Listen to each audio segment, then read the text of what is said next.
everybody, and welcome back for another video, and this time we'll be talking about Essential Captain America Volume 3. This is, once again, a bunch of classic Captain America issues from the 60s, 70s. We're actually getting a lot, I think we actually are in the 70s at this point, and it collects Captain America 127 to 156, which is 30 issues.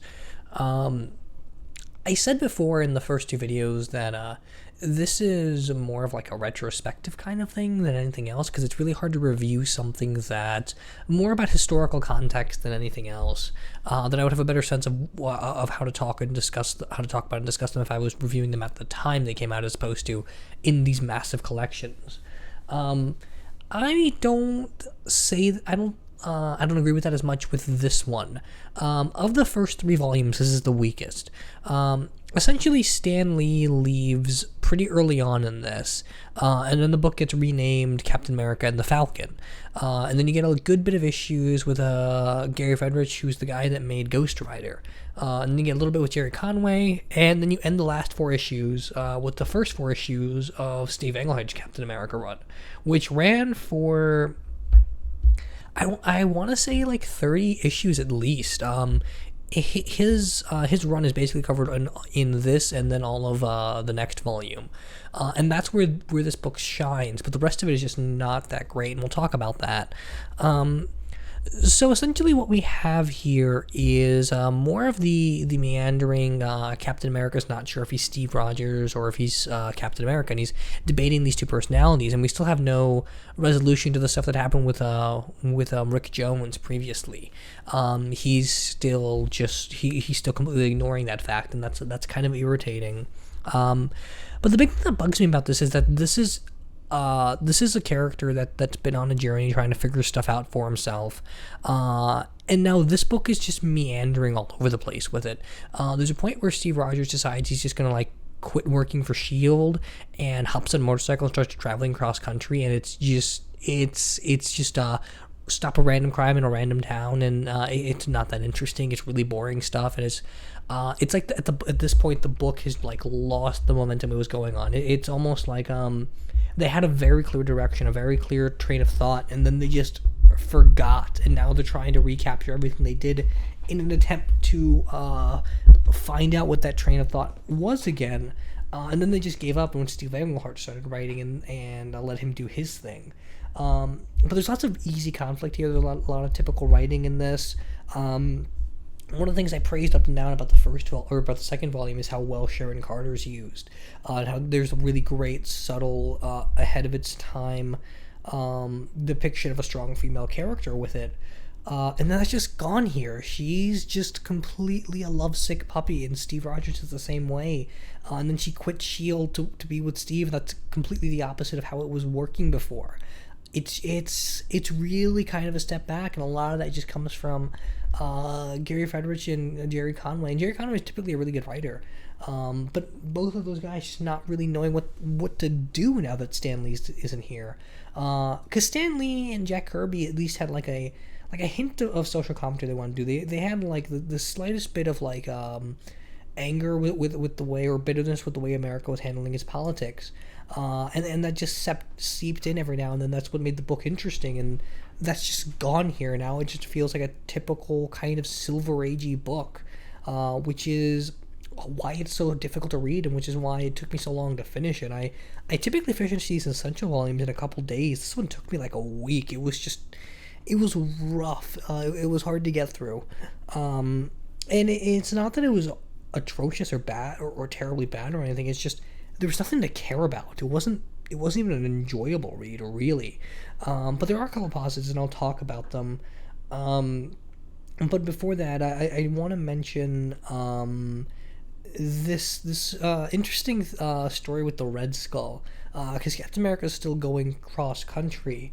And there's this moment where there's a foreign head of government just driving around America and doing like these tours across small towns, and the Red Skull's genius plan to kill Captain America, kidnap the head of state, and plunge the world into total and utter war is to switch the road signs So Captain America and the Head of State go in different directions, and he can kidnap him. It's hilarious. It's the most campy thing you can imagine. That the entire world will be plunged into chaos because somebody switched a road sign. It's great. It's one of the funniest things ever. But the Red Skull is very underutilized in this particular volume.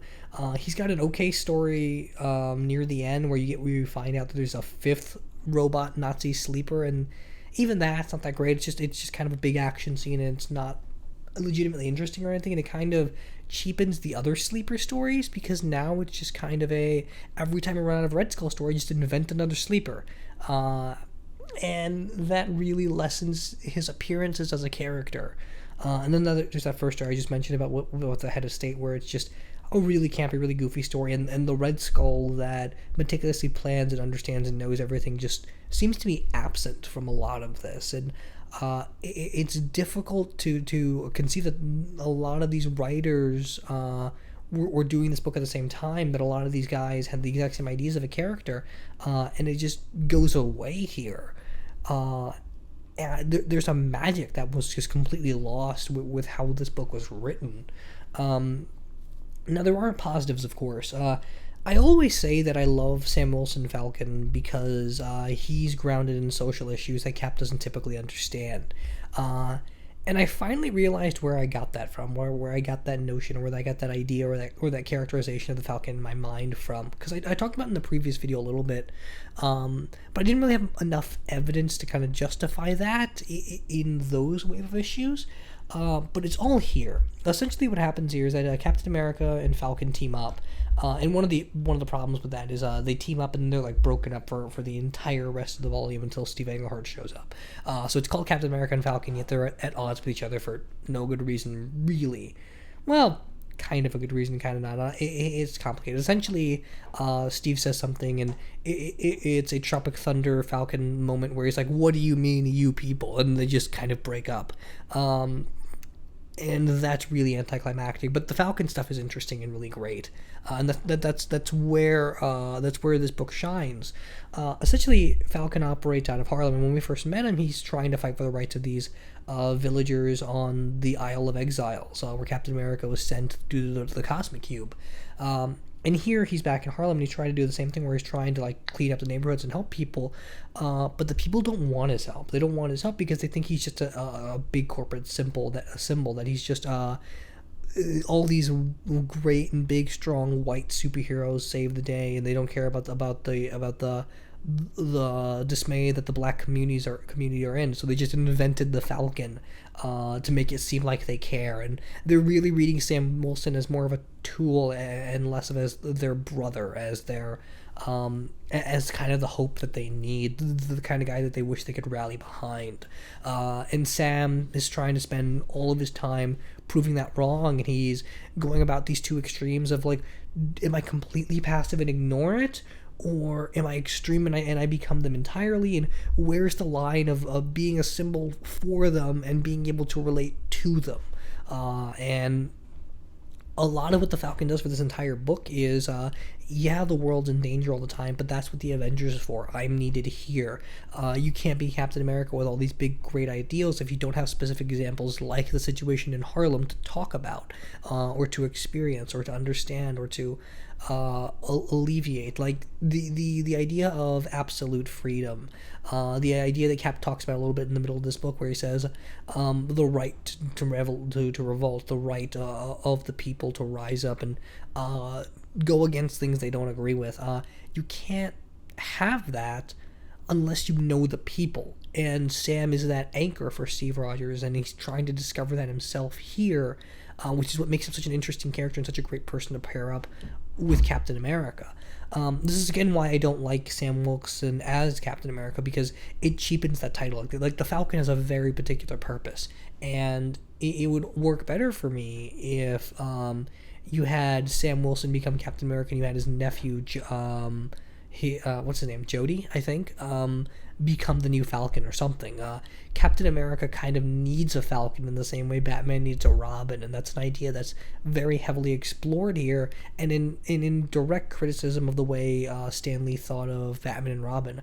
Again, I talked about this before. I think of Stan Lee doesn't like the idea that a superhero could run around with a child, and so he critiques that with Rick Jones. And then here with Gary Friedrich and Jerry Conway, you're evolving that and saying, well, okay, if Batman can't have a kid's sidekick, what kind of sidekick would he need? So you invent the Falcon for Captain America. Like, this is the kind of person, this kind of ideology you would need in partnership to this greater hero. I don't, of course, agree with Stanley. I think Robin is absolutely necessary and great, and he serves the same kind of function that Falcon does here. It's just this is more of a response thing. And the history of that is actually really interesting and really well done, and I'm glad we got the Falcon because of it. The other thing to mention, the other thing that I really like about this all the way through is the speech Captain America has, where he's going through this road trip, and he gets roped in by a chief producer to say a couple lines, and Steve doesn't say them, and he gives his own speech. And essentially what happens is there's a revolt on a college campus, and the dean locks himself in a closet, and Steve is invited on a TV station to talk about it. Of course, it's a setup, and it's a Hydra thing and whatever, but he gets the chance to speak on a television station, and he's expected to say something about justifying the rule of the state, and he says, well, I don't agree with the system, but I also don't agree with the protesters. What I stand for is the right to stand up. That when you get knocked down, you deserve and you should and you ought to get back up, and you will only do that if you have the moral strength and the symbolisms to back you up. He stands for the right to correct the system, and he stands for the right of the system protecting the people. That it's a equal relationship. That people like the dean of this college can't just go hide away, but the protesters can't become violent either. That both parties need to realize that they need each other. And just because you are in a riot, you can't be in the wrong, and just because you're in the system can't mean you're in the wrong. And then also you can't mean you're in the right as well. It's a very nuanced speech, and I really like it. It's something that's completely apt today, and it's something that you would use in political arguments all the time now. It's something I wish people could understand more of. It's not the protesters' fault, but it's also and it also is, and it makes it sound contradictory and hypocritical. But it's about the way in which you get what you want and the right to whether you deserve getting that. Captain America being not just a symbol of rebellion, but also the symbol of the status quo. And a lot of what Captain America deals with in this particular collection is kids saying that, oh, why do we need Captain America now anyway? And people saying he's irrelevant, and people not knowing who he is, and people ignoring him. And Steve says that, okay, I am old, I am tired, I am this kind of tired out cartoony showcase. But with that, you have to understand I stand for this paradigm. And I'm growing and evolving because the system has to grow and evolve, but I am still a person. So I perfectly strike the balance of one of the people that is affected by the government decisions, but also the personification of the government's decisions. And it's not a pro-American thing either. It's just a what is the point of government kind of speech. And he is very clear about saying that he's about what's right, and he's about the correct means of that. That people are entitled to absolute freedom. But absolute freedom must be accompanied with morality, and it's got to be a morality where no one person is overstepping their bounds over another. It's sort of like a Kantian Rawlsian mix, and Rawls is a Kantian, so I guess it wouldn't be so much of a mix. If you want to go to the bare bones of it would be kind of a Kantian perspective of you can't disrespect another person's autonomy within the use of your own autonomy. And again, it's a really great speech. It's a really great thing, and it's part of why I think Captain America's got such a resilience throughout the years, and it not have to do with America in particular. The Captain America being American has nothing to do with why Captain America is a great character. And this entire book is just devoid of typical patriotism. Like nothing I've read of these 3 volumes so far has said anything about the American way is the right way or the American way whatsoever. It's all about political ideology and says very little, if anything, about the American way of doing things. Although when we get into Steve Englehart's run, there'll be a very sharp criticism of some of the American Cold War policies, which will be fun to discuss. Last couple things I want to mention is just touch on Steve Englehart's 4 issues. We open it really strongly because Nick Fury has a bit of a falling out with Captain America because he asks Cap to join S.H.I.E.L.D. and Cap declines, yet every time Cap needs help, S.H.I.E.L.D's always at his disposal, and Nick thinks that's just not a fair trade-off. And they come to blows over it. But Nick Fury makes this great point of back during the war, back in World War II, we were the same age. Now, 20 years later, you're exactly as you were, and I'm 20 years older. I was back in the background fighting the silent war. I lived through Korea. I'm living through Vietnam. I was there when everything was hard to understand and decipher and growing post-war and into peacetime. I've been through all these dirty parts of American history, and I've been there through all of this stuff that people don't want to talk about, and no one recognizes me, and that I'm completely in the background, that I'm the bad guy, and yet you show up doing exactly what I'm doing, and because you just happen to skip all that, you get to be in the glory constantly. And Nick Fury just can't deal with that, and he gets really angry, and there's a bit of a love story thing that's thrown in the middle of that, but that's not the important bit. The bigger bit being that Nick Fury was Captain America, and Captain America would have become Nick Fury, and Cap having to deal with that, and Cap very directly facing that later, when you get the origin of the 1950s Captain America, who was essentially this kid that grew up idolizing him, and then became him, and got a super soldier serum that didn't use Vita Rays, and so he became not only super strong, but also insane, and so when Cap beats him, and he realizes that I fought a villain that used to admire me, and you parallel that with the Nick Fury stuff of Captain America is a very particular example. But what about that example's place throughout the darker shades of history? Can Captain America just afford to ignore these dirty things that go on in the world when other people clean it up? And what's it like for him to deal with people that exist solely because of him?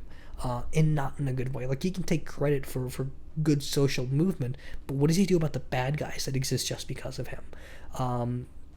And it's a really great place to leave off the character, and it works really well with the Falcon stuff, because now Falcon is enlightening him to social issues and about the very particular cases of where his example is being set. So yeah, overall, this is the best stuff of it. The Steve Englehart issues are absolutely the best part of the book. And I talked about all these great positives and all these great interesting political stuff, but you have to understand that this is like the last 10 issues. In a 30 issue trade, all the good stuff happens at the very end. Most of this book, the first 15 to 20 issues is just meandering, and that's why I think it's the weakest, is just that it takes so long to get to this interesting and fascinating place. So it's not as good as the first 2, but it sets up a lot of what's necessary, and you're going to need that going into Volume 4 when you talk about the rest of Steve Englehart's run, because it is very much cashing in on that and developing those ideas. So overall, this isn't great. If you read anything from it, just read like the last 10 issues. Even you can maybe even skip that. If you read anything from this, just read the last 4 Steve Englehart issues, because they're great, and they're some of the best stuff I've read from Captain America in this era so far. But yeah, let me know what you guys think in the comments, whether you agree or disagree, and I'll see you next time with another review.